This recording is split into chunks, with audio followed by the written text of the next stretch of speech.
नमस्कार शहरवासियों।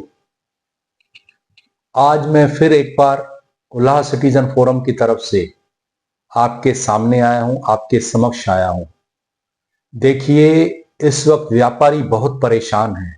पहले ही इस शहर के अंदर जितनी धूल उड़ रही है, आपने जो देखा है इस शहर के अंदर या हम लोगों ने जो देखा है, इतने खड्डे खोदे गए हैं सड़कों के ऊपर और पूरा टाइम उसकी धूल उड़ती रहती है, जो कि दुकानों में अंदर घुसती है, उनके सामान पे लग जाती है।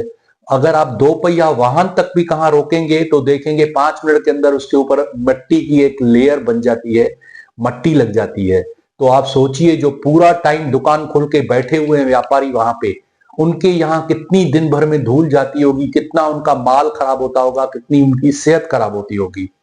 अब तकलीफ इस बात की है, ये तो सब लोग देख रहे हैं, पिछले 6-8 महीने से, 1 बरस से, सवा बरस से ये काम चल रहा है। मेरे ख्याल से आज 15 महीने हो गए ये काम चल रहा है। तो फिर अब ऐसी क्या बात हो गई कि मुझे आपके सामने आना पड़ा? बात ऐसी है कि अभी हाल ही में चाइना से HMPV नाम का एक वायरस निकला है, जो बहुत तेजी से कहते हैं बढ़ते जा रहा है। ये जो हमने मीडिया में सुना है, देखा है, उसी आधार पे या जो डॉक्टरों का ओपिनियन है उसके आधार पे मैं आपसे बात कर रहा हूं कि वो जो वायरस है इंसान के रेस्पिरेटरी सिस्टम, यानी कि अगर मैं सादी भाषा में कहूं कि जो श्वास लेने का हमारा तरीका है या नलियां है हमारी श्वास की या फेफड़े हैं, उसके ऊपर उसका इफेक्ट पड़ता है और वो उसको अटैक करता है। अब उसके लिए हमें फेफड़े स्ट्रांग होने चाहिए, तो बीमारी को हम सामना कर पाएंगे। लेकिन यह देखा गया है खास करके बच्चों और बूढ़ों में वो बीमारी बहुत ज्यादा और जल्दी इसलिए पकड़ती है क्योंकि उनके फेफड़े कमजोर होते हैं। तो अब ये हालत है, व्यापारी डरे हुए हैं कि हमारा जो पूरा दिन हम बैठे हैं, धूल अंदर ले रहे हैं, तो फेफड़े तो वैसे ही हमारे खराब होते जा रहे हैं। इतनी धूल अगर हमारे अंदर जा रही है, हमें जो इतने जितने भी अस्थमा के पेशेंट हैं उनको और तकलीफ हो रही है। उस हालत में अगर यह वायरस भी अगर अटैक कर दे तो ये तो बहुत तकलीफदायक हो जाएगा, क्योंकि हमारे फेफड़े तो पहले ही खराब हो चुके हैं, इतनी धूल अंदर जा रही है। तो सच में ये बहुत बड़ा घातक सिद्ध हो सकता है। और दूसरी बात ये भी है, सोचने वाली बात है कि कोई भी अगर ठेका लेता है तो उस ठेके में, जहां तक मेरी जानकारी है, एक डेट दी जाती है कि आपको ये तारीख से अमुक अमुक तारीख से आपको ये वर्क ऑर्डर दिया जा रहा है, आप काम चालू करेंगे और अमुक अमुक तारीख तक, ये तारीख तक आपको ये काम खत्म करना है। तो ये आखिर जो ये रोड खोद रहे हैं, ये जो काम चालू है पूरी तरफ, चारों तरफ से शहर में, शहर को, पूरी सड़कों को खोद के रख दिया है, तो इसकी आखिरी तारीख आखिर कब है? 15 महीने तो हो गए हैं इनको काम करते हुए। तो क्या 5 वर्षीय कार्यक्रम के तहत ये तोड़ते जा रहे हैं क्या? आखिर ये बंद कभी होगा? तो व्यापारी अभी सोच रहे हैं, अगर ऐसा है, या तो आप हमें बताइए ये बंद कब होगा, ये काम कब बंद होगा, कब ये धूल उड़नी बंद हो जाएगी। अन्यथा हम अपने दुकानों को ताला लगाते हैं और चाबियां जाकर के महानगर पालिका में दे के आते हैं कि आप जब भी ठीक कर दोगे, ये धूल उड़ना बंद हो जाएगी, तब जाकर के हम अपने दुकान खोले। अन्यथा तो ये मैंने जैसे आपको बताया, ये जो चाइना का वायरस है उसकी वजह से और भी घातक सिद्ध हो सकता है। तो इसलिए नगर पालिका को चाहिए, या जो हमारे इस शहर के नेता हैं उनको चाहिए, इसकी तरफ तुरंत ध्यान दें और देखें कि यह काम जल्द से जल्द खत्म हो।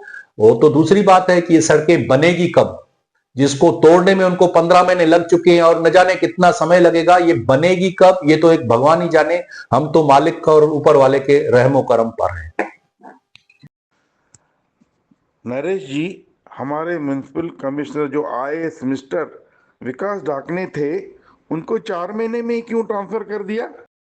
हाँ, ये बहुत ही दुख की बात है कि हमारे शहर में जब भी कोई अच्छा आयुक्त आता है या कड़क ऑफिसर आता है जो काम करना चाहता है, उसको यहाँ के ठेकेदार हो, अधिकारी हो या नेतागण हो, वो उनको यहाँ पे टिकने नहीं देते हैं, क्योंकि उनको कानून के अंदर रह के काम करने की आदत ही नहीं है।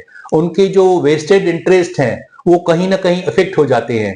अब ये जो आए थे ढाकने जी, इनका पूना में बहुत अच्छा काम किया हुआ था और यहाँ पे आए थे और इनको इंफ्रास्ट्रक्चर मैन करके कहा जा रहा था, तो एक बहुत बड़ी उम्मीद की किरण थी शहरवासियों को कि ये शहर को बहुत अच्छा ठीक करेंगे, अच्छी तरह से देखेंगे।